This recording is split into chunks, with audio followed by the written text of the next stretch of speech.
We begin with Juneteenth, Freedom Day, a holiday that is taking on renewed importance this year with growing calls for racial equality and justice across our country. Rallies and marches have been taking place across the nation and the tri-state area today, like this one near City Hall, where Mayor de Blasio announced Juneteenth will be an official city and school holiday starting next year. And this afternoon, Chopper 2 overhead as protesters celebrating Juneteenth marched across the Brooklyn Bridge. And now a live look from Chopper 2, a large group of protesters making their way up 6th Avenue in Lower Manhattan. We have team coverage tonight. Let's begin with CBS 2's Kevin Rincon at Grand Army Plaza in Brooklyn. Kevin.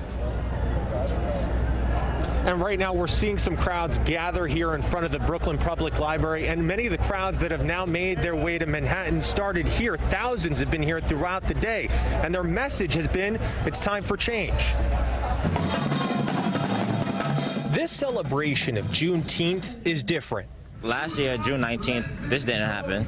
This year it happened, but it's sad that the deaths of black people caused this to happen. Yeshaya Vines is 19. He helped organize one of the many protests following the death of George Floyd. So all the people who disagree with the protesting and, just come outside and walk with us one day to see what it's really like. And the demonstrations have led to changes. There have been police reform bills passed in Albany by the state legislature and here by the city council. Everywhere you look and everywhere you see, racism is being torn down in high and low places.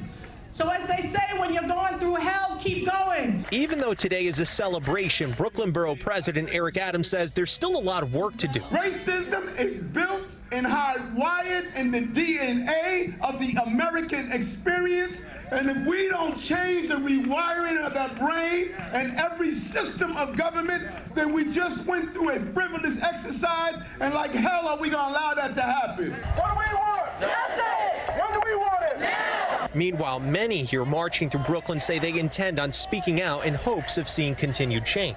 There should be no reason why we're celebrating the freedom of African American people, yet we're still fighting and screaming their names and demanding justice for them.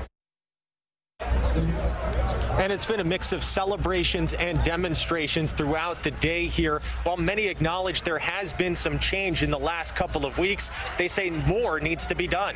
Live at Grand Army Plaza, Kevin Rincon, CBS 2 News. All right, Kevin, thanks very much.